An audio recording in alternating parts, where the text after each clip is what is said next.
What is indicator?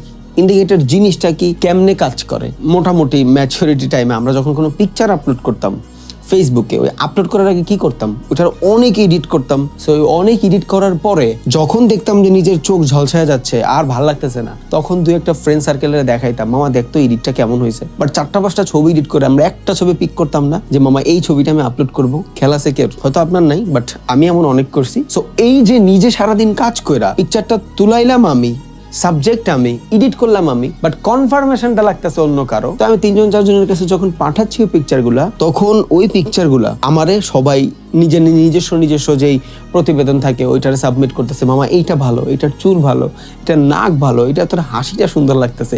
কি হইলো, জিনিস আমার, সাবজেক্ট আমার, সবকিছু আমার, বাট আমি অন্যজনের থেকে কনফার্মেশন নিচ্ছি। That is indicator. মানে কি, একটা পিকচারে বেশিরভাগ মানুষ যখন ইন্ডিকেট করে ওই পিকচারটা আমি আপলোড করি। সেম জিনিস মার্কেটের ভিতরে আমরা চার্ট প্যাটার্ন শিখলাম, ক্যান্ডেলস্টিক শিখলাম, ওভারঅল মার্কেট মোমেন্টাম শিখলাম, স্ট্রাকচার শিখলাম। সব জানার পরেও একটু কনফার্মেশন লাগে।